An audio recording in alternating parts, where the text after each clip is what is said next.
Il est une opinion très partagée selon laquelle les dirigeants d'entreprise connaissent mieux leurs affaires que les investisseurs externes. Ainsi, lorsqu'ils sont conduits à prendre un certain nombre de décisions financières, ils le font au vu de perspectives qu'ils dressent à partir d'une information privée. On peut supposer dès lors que l'annonce de ces décisions est perçue comme une vraie nouvelle par le marché qui réagit en conséquence. Par exemple, l'augmentation d'un dividende pourrait être un signal positif témoignant la confiance qu'ont les dirigeants dans la capacité de l'entreprise à soutenir une telle distribution à l'avenir. Il existe aussi tout un courant de la littérature scientifique qui défend une approche différente. Les opérateurs sur les marchés, vu leur très grande diversité, peuvent disposer d'informations qu'ignorent les dirigeants. Aussi ces derniers peuvent-ils être influencés par les données du marché lorsqu'ils prennent leurs décisions. C'est dans ce cadre que De Cesari et Wang Meyer abordent dans une étude publiée dans le Journal of Corporate Finance la question de savoir si pour certains titres, les cours convoient une information susceptible d'influencer les décisions de changement de dividendes. Le point de départ des hypothèses envisagées est le suivant. Les opérateurs boursiers, investisseurs, gérants, voire analystes, disposent à la fois d'informations publiques largement disséminées et d'informations privées qu'ils ont pu collecter avec leur expertise et connaissances propres. Ils prennent leurs décisions d'achat, de vente, de recommandation à partir de ces deux ensembles d'informations. Ainsi, les cours boursiers reflètent-ils avec plus ou moins d'intensité ces informations? Pour certains titres, l'information privée dont disposent les opérateurs est limitée et affecte peu les cours boursiers. Dans d'autres cas, l'information privée est abondante et elle affecte considérablement les cours boursiers. En observant les évolutions de ces derniers, et en particulier les évolutions exceptionnelles, les dirigeants, comme tout autre acteur économique, peuvent en inférer une partie du message que contiennent ces informations privées. Aussi, on peut s'attendre, dans le cas où l'information privée est faible, à ce que l'évolution des cours boursiers affecte peu les décisions concernant les dividendes prises par les dirigeants. En revanche, dans le deuxième cas, on peut penser que des signaux positifs provenant de variations anormales favorables du cours boursier, causées par des informations privées, encouragent par exemple les dirigeants à augmenter les dividendes. Bien évidemment, cette relation sera d'autant plus forte que le cours boursier peut être tenu comme représentatif de la valeur financière de l'action. C'est une autre dimension du problème qui est abordée par la suite par les auteurs. Dans cette étude, De Cesari et Wang Meyer recourent au modèle de régression suivant.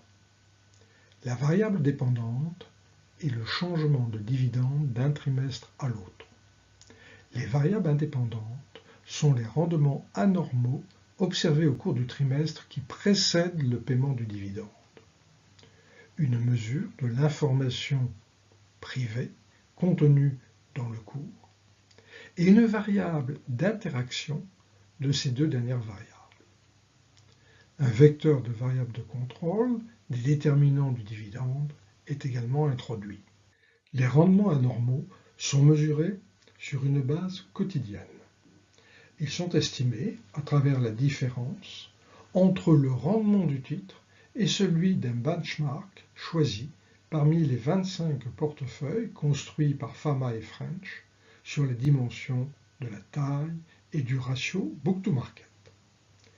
Les auteurs calculent une moyenne sur une période d'un trimestre amputée des 5 jours qui suivent l'annonce du dividende précédent et des 5 jours qui précèdent celle du dividende considéré. Concernant les mesures du contenu en information privée des cours, Descésari et Huang Meyer ont retenu 4 mesures. En premier, celle de Rolle, qui est égale au logarithme de 1 moins un R2 divisé par le même R2, ce R2 étant le coefficient de détermination d'une régression du rendement du titre sur un indice de marché et un indice sectoriel, pour ainsi retrancher en quelque sorte les effets dus au marché tout entier ou au secteur. Les autres mesures sont le ratio d'illiquidité d'Amiud, le gamma de Llorente et la probabilité PIN. Les sociétés étudiées sont américaines et cotées soit au New York Stock Exchange, soit à l'American Exchange. Les firmes appartenant au secteur, dit utilities, ou au secteur financier, n'ont pas été retenues vu leur spécificité. La période couverte est 1962-2010. Les données boursières proviennent de la base CRSP et les données comptables de Compustat. Pour être retenue, une observation devait avoir un dividende précurseur. Au total, l'échantillon contient 98 535 observations pour 2510 firmes différentes.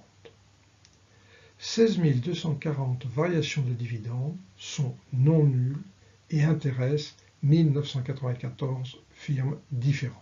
2 types de régressions sont estimés. En premier, des régressions multinomiales logiques.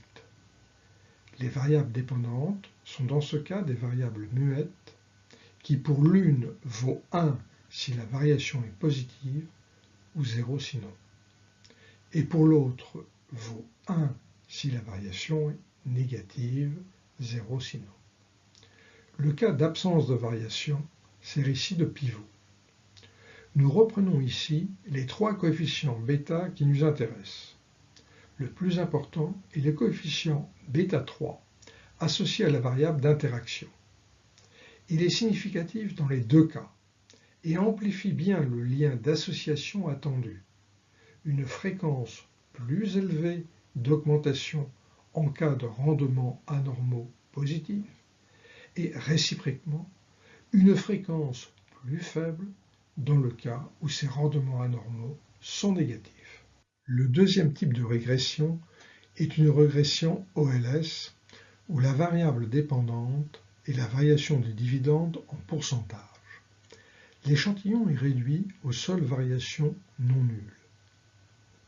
Cette régression permet d'apprécier l'intensité de la relation. Ici encore, le coefficient β3 est positif et très significatif. Il apparaît donc un lien entre la variation anormale du cours et la décision de variation du dividende. Ce lien est encore plus intense quand le contenu en information privée est élevé, contenu mesuré ici à travers le R2 de Rolle. Des résultats voisins sont obtenus avec les autres mesures d'information. Par parcimonie, nous ne reprenons ici que les estimations du coefficient β3 associées à la variable d'interaction. Elles sont significatives, du moins en ce qui concerne les variations positives de dividendes. Concernant la régression LS, les estimations sont toutes positives et significatives dans 2 cas sur 3. L'association semble donc robuste. Cette association n'implique pas pour autant un lien de causalité.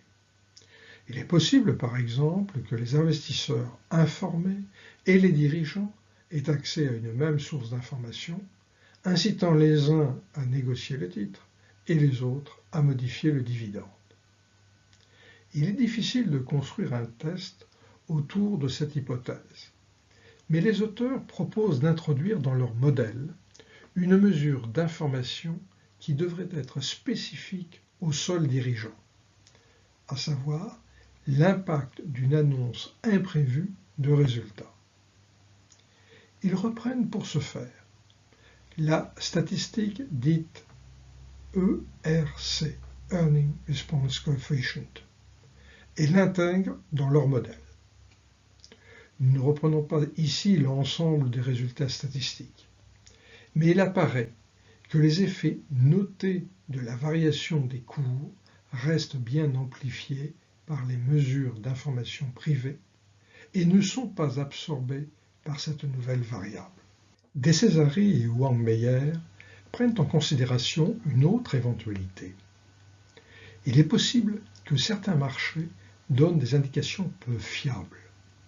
Ce peut être le cas lorsqu'ils apparaissent aux opérateurs comme très surévalués. Dans ce cas, les dirigeants devraient moins utiliser l'information en provenance des cours et le lien précédent devrait être atténué. Les auteurs introduisent dans leur modèle une mesure de surévaluation développée par Rothskopf en 2005. Les résultats obtenus sont doubles. D'une part, il y a bien une moindre influence du cours boursier, mais les résultats concernant le lien intensifié à travers les mesures d'information privée persistent toutefois. En conclusion, cette étude de Cesari et Wang Meyer apporte des éléments qui soutiennent la thèse selon laquelle des changements anormaux de cours proviennent d'informations nouvelles susceptibles de modifier les décisions financières. L'impact de ces changements est plus marqué quand le cours contient plus d'informations privées, même s'il est plus affaibli quand le cours est en apparence surévalué et que les décideurs sont moins disposés à lui accorder une confiance. Cette étude soutient la thèse que les dirigeants exploitent ces informations dans leurs décisions de distribution de dividendes. Elle s'inscrit ainsi dans un courant d'analyse qui défend l'opinion selon laquelle les dirigeants de firmes cotées écoutent le marché et que ce dernier n'est pas seulement le miroir d'une économie réelle, mais qu'il en est ainsi indirectement un acteur.